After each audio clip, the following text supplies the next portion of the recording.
अस्सलाम वालेकुम students, welcome to our channel study 910 with Asif and Saima.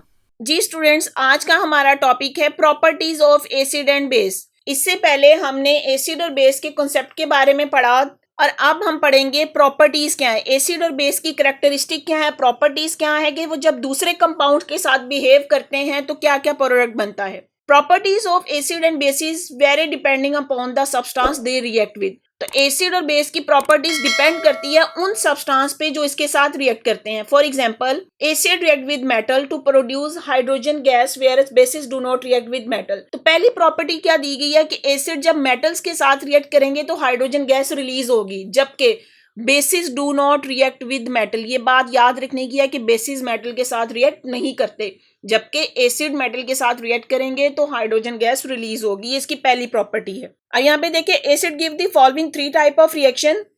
पहला रिएक्शन क्या है कि विद अल्कली और मेटल ऑक्साइड। अब यहाँ पे अल्कली या बेस और मेटल ऑक्साइड भी एक्चुअली बेस है। जब भी कोई एसिड बेस के साथ रिएक्ट करता है तो वो न्यूट्रलाइजेशन रिएक्शन होता है जिसमें सॉल्ट एंड वाटर बनता है। यहाँ पे देखें, नाइट्रिक एसिड है HNO3 रिएक्ट करेगा कैल्शियम ऑक्साइड के साथ और कैल्शियम नाइट्रेट में कन्वर्ट हो जाएगा जो कि एक साल्ट है और साथ में वाटर। इसी तरह sulphuric acid react with potassium hydroxide, तो पोटेशियम सल्फेट साल्ट में कन्वर्ट हो जाएगा और वाटर। तो ये जो पहली प्रॉपर्टी है इसकी वो क्या है, न्यूट्रलाइजेशन रिएक्शन, कि जब भी कोई एसिड बेस के साथ रिएक्ट करेगा तो उनके रिस्पेक्टिव साल्ट में कन्वर्ट हो जाएगा और साथ में वाटर बनेगा।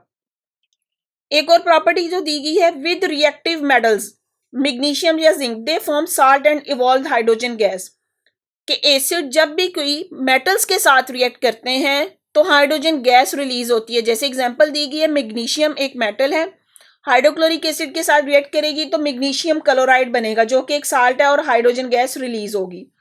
इसी तरह जिंक सल्फ्यूरिक एसिड के साथ रिएक्ट कर रहा है, जिंक सल्फेट बनेगा और साथ में हाइड्रोजन गैस रिलीज होगी। The less reactive metal copper, silver, Aurum and platinum do not evolve hydrogen gas with acid. और साथ में यहाँ पे ये बात भी कह दी गई है कि ऐसी मेटल जो लेस रिएक्टिव है, जल्दी से रिएक्ट नहीं करती, वो हाइड्रोजन गैस इवॉल्व नहीं करेंगी।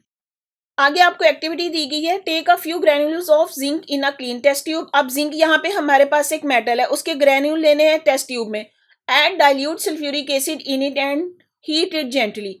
आपने इसमें थोड़ा सा सल्फ्यूरिक एसिड ऐड किया और उसको स्लाइटली हीट अप करना है। Identify the gas evolve in this reaction by taking a burning match stick near the mouth of the test tube. तो जब रिएक्शन होगा उसमें से कोई गैस रिलीज होगी, आपने उस गैस को आइडेंटिफाई करना है। Note the observation in your notebook. अब हमने अभी पढ़ा है एसिड की करैक्टरिस्टिक्स के बारे में कि जब भी एसिड कोई मेटल के साथ रिएक्ट करता है तो हाइड्रोजन गैस रिलीज होती है। तो यहाँ पे जब ये सल्फ्यूरिक एसिड जिंक के साथ रिएक्ट करेगा, जिंक सल्फेट साल्ट बनेगा और हाइड्रोजन गैस रिलीज होगी और ये एक्सोथर्मिक रिएक्शन होगा जिसमें हाइड्रोजन गैस जो है पॉप अप साउंड देगी। अब इसमें जो गैस रिलीज होगी, जब उसके पास बर्निंग मैच स्टिक लेके जाएंगे तो पॉप साउंड आएगी, तो जिसका मतलब होगा कि वो हाइड्रोजन गैस ही थी। जी, नेक्स्ट प्रॉपर्टी एसिड की क्या है, दे decompose metal carbonates and hydrogen carbonate evolving carbon dioxide gas. जब भी एसिड मेटल कार्बोनेट्स या बाइकार्बोनेट्स या हाइड्रोजन कार्बोनेट्स के साथ रिएक्ट करेंगे तो कार्बन डाइऑक्साइड गैस रिलीज होगी। यहाँ पे ये कैल्शियम कार्बोनेट है, HCl के साथ रिएक्ट करेगा, कैल्शियम क्लोराइड साल्ट बना, वाटर बना और साथ में कार्बन डाइऑक्साइड गैस रिलीज होगी। इसी तरह सोडियम बाइकार्बोनेट है, सल्फ्यूरिक एसिड के साथ रिएक्ट करेगा, सोडियम सल्फेट साल्ट बना, वाटर और कार्बन डाइऑक्साइड गैस रिलीज होगी।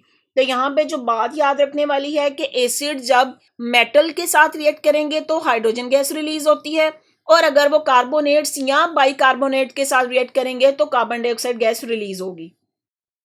आगे आ जाता है जी properties of base. As already mention, alkalis are those bases which are soluble in water. Example of alkali are sodium hydroxide, potassium hydroxide, calcium hydroxide is sparingly soluble in water while the copper hydroxide is insoluble। अब यहाँ पे साथ ही आपको ये भी बता दिया गया है कि copper hydroxide it is insoluble in water. आपसे क्वेश्चन में पूछा जा सकता है कौन सा ऐसा बेस है जो वाटर इनसॉल्युबल है, तो वो उसका आंसर होगा कॉपर हाइड्रोक्साइड।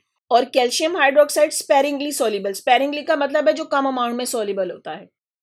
प्रॉपर्टीज देखें, apart from reacting with acid in neutralisation reaction, alkali also react with ammonium salt and liberate ammonia gas. एक तो वो बेसिस की भी वही प्रॉपर्टी होगी कि कोई भी बेस जब एसिड के साथ रिएक्ट करता है तो न्यूट्रलाइजेशन रिएक्शन होगा जिसमें सॉल्ट एंड वाटर प्रोड्यूस होंगे। अब जैसे यहाँ पे देखें, सोडियम हाइड्रोक्साइड HCl के साथ रिएक्ट करेगा, सोडियम क्लोराइड और वाटर। इसी तरह कैल्शियम हाइड्रोक्साइड जब सल्फ्यूरिक एसिड के साथ रिएक्ट कर रहा है तो कैल्शियम सल्फेट और वाटर, तो ये रिएक्शन जो है वो न्यूट्रलाइजेशन का है। जो एसिड की भी प्रॉपर्टी थी कि जब वो बेस के साथ रिएक्ट करते हैं तो न्यूट्रलाइजेशन रिएक्शन देते हैं, इसी तरह बेसिस जब एसिड के साथ रिएक्ट करेंगे तो न्यूट्रलाइजेशन रिएक्शन देंगे।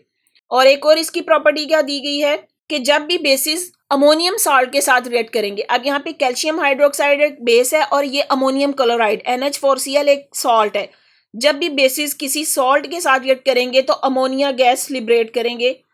अब यहाँ पे देखें ये अमोनियम क्लोराइड ये एक साल्ट था, जब इसने कैल्शियम हाइड्रोक्साइड के साथ रिएक्ट किया तो ये डिस्प्लेसमेंट रिएक्शन हो जाता है जिसमें अमोनियम आयन को डिस्प्लेस कर देगा कैल्शियम, तो यहाँ पे जो कैल्शियम इसको डिस्प्लेस करेगा तो ये बन जाएगा कैल्शियम क्लोराइड, वाटर मॉलिक्यूल और साथ में अमोनिया गैस रिलीज होगी। इसी तरह सोडियम हाइड्रोक्साइड अमोनियम नाइट्रेट के साथ रिएक्ट करेगा तो यहाँ पे ये जो अमोनियम आयन है इसको डिस्प्लेस कर देगा ये सोडियम आयन, तो यहाँ पे ये बन जाएगा सोडियम नाइट्रेट NaNO3 वाटर और साथ में अमोनिया गैस। जी नेक्स्ट आपको इन्फॉर्मेशन भी दी गई एक्टिविटी की फॉर्म में, how to clean a block drain. अगर ड्रेन ब्लॉक हो जाए तो आप उसको कैसे क्लीन कर सकते हैं। Block drain are one of the most common problem that we face everyday life. Different blockage require different chemical to remove them. One of the way to clean the drain is to pour half a cup of sodium bicarbonate solution into drain followed by a half cup of vinegar. तो यहाँ पे आपको आसान सा तरीका बताया गया, अगर आपका ड्रेन ब्लॉक हो जाए तो आपने उसमें half a cup of sodium bicarbonate solution डालना है और उसके बाद हाफ कप ऑफ विनीगर डालना है। Cover the drain and wait for the 30 minutes. pour boiling water down the drain. 30 minutes तक वेट करें क्योंकि यहाँ पे ये जो सोडियम बाइकार्बोनेट सोल्यूशन डाला है ये विनीगर एसिड है उसके साथ रिएक्ट करेगा और ऊपर से प्योर बॉइलिंग वाटर डालने से वो ड्रेन जो है वो खुल जाएगा। Caustic chemical drain cleaner are capable of dissolving greases. तो होता क्या है कि यहाँ पे ये जो कास्टिक केमिकल है, अब कास्टिक यहाँ पे ये जो सोडियम बाइकार्बोनेट सोल्यूशन है ये कास्टिक केमिकल है, दे डिसॉल्व ग्रीस, जितनी भी ग्रीस है या हेयर फूड या अदर कॉमन ब्लॉकेज है उनको डिसॉल्व कर देते हैं। pour down the caustic cleaner into your drain, wait for a half an hour and then flush your drain with water। तो कोई भी ड्रेन है उसको ओपन करने के लिए कास्टिक क्लीनर्स यूज किए जाते हैं। जी स्टूडेंट्स, अगर आपको मेरा लेक्चर पसंद आया है तो मेरी वीडियो को लाइक करें, अपने फ्रेंड्स के साथ शेयर करें, मेरे चैनल को सब्सक्राइब करें और बेल आइकन पे क्लिक कर दें ताकि हर आने वाली न्यू वीडियो सबसे पहले आपको मिल जाए। थैंक यू, दुआओं में याद रखिए। अल्लाह हाफिज़।